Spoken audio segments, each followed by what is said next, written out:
Well, I made it. I know you were doubting it after the confessions made in last week's sermon. I had read the billing of on email that come and join us for Neal's last sermon. And I was like, did somebody not tell me something that I might need to know? Sort of like knocking on wood, but you know, after last week, my wedding officiating business is dried up completely. I haven't got one phone call from somebody who needed a wedding.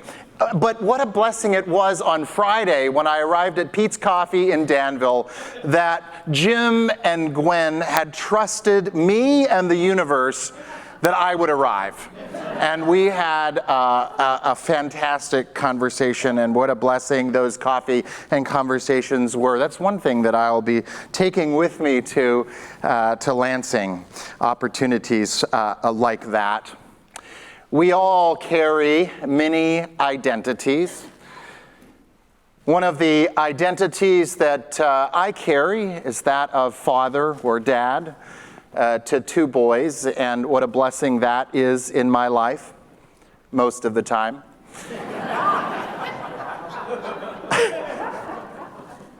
I carry the identity of son to a father who I think of today. This week I was trying to recall what I was doing. It was probably at a moment of like high anxiety and some how would you say it? High anxiety, and I was perturbed at something that had happened in the house, and I was saying something to one of my children, and I thought, oh my God. My dad is in my head. I'm saying exactly what he would say. Didn't I tell myself that wouldn't happen? Well, there he was. Sort of our identities, part of those identities in these moments, these days that come along, like Father's Day, they're like markers of time. They connect us all through our past and connect us to our future, and it allows us to take moments to mark the time that has progressed. It reminded me of how Wendell Berry spoke about that connection, that circle in our chalice lighting this morning. I was thinking about Father's Day last week when I traveled to Tucson, Arizona. I had the opportunity to travel. I should say that part of what I love about ministry is that opportunity to engage in the work of love and justice. And I only am able to do that because of a congregation that invites me to do that. And I am always grateful for that opportunity, and the role of minister is only granted to me by the accountability that I have to the congregation. So I was there in Tucson in a gathering of multi-faith religious leaders. We were there to support the work of humanitarian aid in Arizona, where over 6,000 people have died crossing the desert from the border of the United States and Mexico. Migrants who are seeking a better life and can find no other way for which to do that but to cross the desert. The trial that I attended was of a humanitarian aid worker from Ajo, Arizona. His name is Dr. Scott Warren. He's a cultural geographer who went to Ajo originally to study how the border and borders impact people's lives, migration patterns. And he mentioned at the trial, which I got to witness part of his testimony, the questioning of him by the defense attorney. He mentioned how in this town of Ajo in Arizona, there is a long history of providing radical hospitality or humanitarian aid to migrants who come to community members' doorsteps after a harrowing journey through the desert. Dr. Warren reminded us on the stand that there is no way to carry enough water if you're journeying through that desert. You couldn't do it. And often, if you can imagine, he said that when people arrive to make that journey, often, he said, it will be the hardest thing that they have ever done in their life. The hardest thing they have ever done in their life. And I think about, people who prepare for long hikes or to climb a mountain, the training that happens. And often that is not the case. In fact, the case is often the equipment available is just the shoes and shirt and pants that they have at that moment. And so Dr. Scott Warren and the members of No More Deaths, a ministry of the Unitarian Universalist Church of Tucson, and all those who support the work of humanitarian aid, we're on trial. Can we as communities ensure that we are offering love and support to whomever is in need, Not questioning who they are, where they came from, but just that they are in need. And so for doing so, Dr. Warren was facing 20 years in federal prison, being charged with conspiracy to harbor for providing food, shelter for 2 nights, and medical care. He was arrested along with 2 migrants who have since been deported, and then this trial was happening. What struck me was the moment where the defense attorney asked, why do you do this?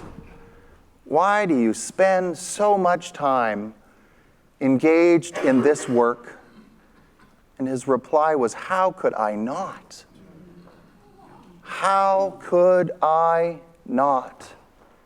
And then he went on to ask, what are the values that propel you in this work? And the first thing that Dr. Scott Warren said was, my parents. It was my parents who taught me these values. And I looked over at his dad, who was in the courtroom, and his mom, and siblings and family that whole time. And I particularly saw his dad because I could see him from where I was seated. And his head was in his hands, and he was sobbing at the idea, and the story that I told myself was he was bawling at the notion that the very values that he instilled in his child led to this moment of fear and anxiety about the possibility of what could happen. Subsequent to that, we found out early this week that the jury could not come to a decision. 8 members of the jury had voted to acquit. 4 members had voted to convict. And after the judge asked the jury on a number of occasions to come to a decision, they were unable to.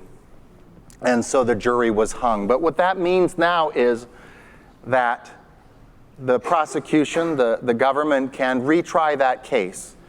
And so the work of No More Deaths at asking for the charges to be dropped continues. And if you're so inclined, I invite you to join your voice to that effort. Now, this is a larger story for me, a story that leads to dehumanization. When we say that these people don't, these people don't deserve humanitarian aid. It's an effort at dehumanization, and we as religious people are called always to humanizing and to lifting up the worth and dignity of every person, no exception. Boy, that's hard work. No exception. The blessing of being with you for the last 2 years the blessings have been many for me. I risk missing some things when I do a litany, but I will just risk that and lift a few things up.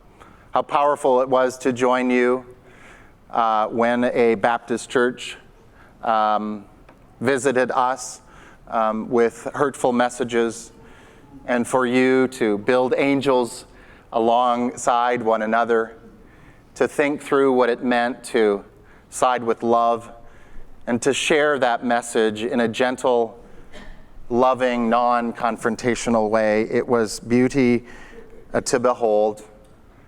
What a delight it was, what a blessing it was to witness to the work that you have done together on racial justice, to witness to your commitment to Black Lives Matter, to put a sign up on your congregation, and then to follow through by engaging in a racial audit and to studying that, and to continue to be engaged in that journey together. I've witnessed to the beginning of a chapter of showing up for racial justice here. I have witnessed to the work of a dedicated group of people who have done amazing work at accompanying folks who are seeking asylum in the United States, and walking alongside in a supportive and loving way those people, and creating a space in your religious community to provide shelter if needed for those who may need it in seeking asylum, and that work will continue.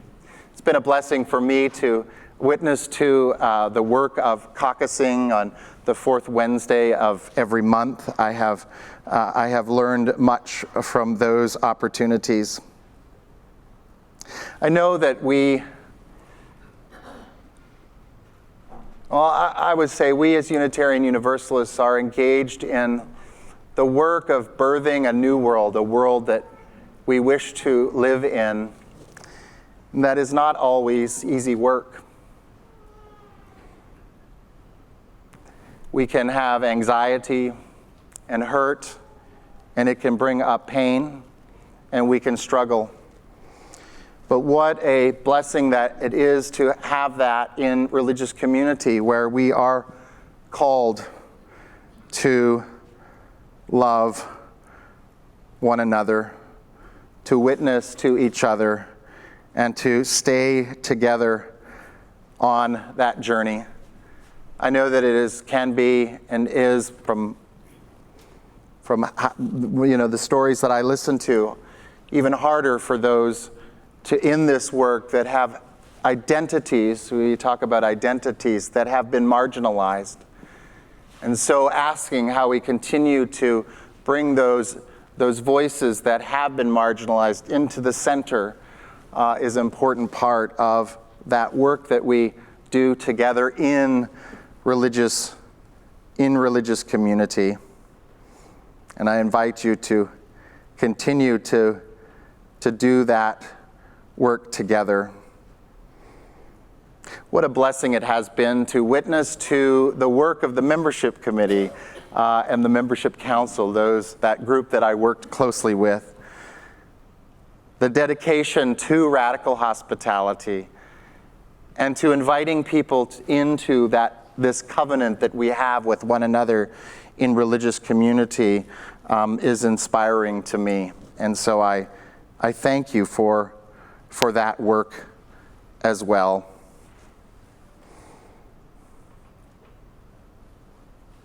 For me, this idea of salvation is something that we work for in the here and the now. We can't wait. And so we are called to engage in building that new world together. And you know what? When we get there, we're all going to be there together. So I think in doing so, since we're going to be there together, I think we better be good to one another in the here and now as we get there. Because indeed, it still will be us. And so I couldn't help but thinking of this as I thought about this notion of how grace is part of that. How grace is part of that. Paul Tillich, a theologian, writes about grace in that grace strikes us when we are in great pain and restlessness. It strikes us when we walk through the dark valley of a meaningless and empty life. It strikes us when we feel that our separation is deeper than usual because we have violated another life, a life which we loved or from which we are estranged. It strikes us when our disgust for our own being or our indifference, our weakness, our hostility, and our lack of direction and composure have become intolerable to us. It strikes us when year after year the longed for perfection of life does not appear, when the old compulsions reign within us as they have for decades, when despair destroys all joy and courage. Sometimes at that moment, a wave of light breaks into our darkness, and it is as though voice were saying, "You are accepted, you are accepted, accepted by that which is greater than you, and the name of which you do not know. Do not ask for the name now, perhaps you will find it later. Do not try to do anything now, perhaps later you will do much. Do not seek for anything. Do not perform anything. Do not intend anything. Simply accept the fact that you are accepted. That you are accepted. May grace be part of all of our lives, and may it raise it up. The last thing that I will say is that process theologians, or process theologians as some might say, process theologians, if I can boil it down to this idea, suggest that every moment that we experience contains all of the previous moments. Every moment that we experience contains every previous moment. And if there is a God, God is in between every one of those moments. And God is not, in this concept, guaranteeing that good will happen, but there is a lure to the good in every moment. And so my moments with you will remain with me as you have lured me, because our community together is a higher power for me. You have lured me to the good, and you will continue to do that as my journey of ministry continues. So I have loved being here. I love you, and we will cross paths again in this journey. So grace be with you, blessed be, and amen.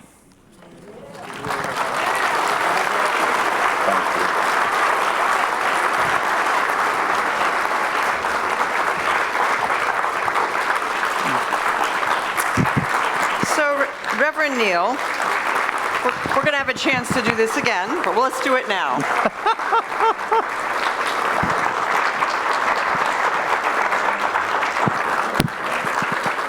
So ministry is an act of collaboration, and we have collaborated together, and often doing what we've done, you learn from the other person, not so much even in your direct conversations, as just observing and watching and getting to see other things.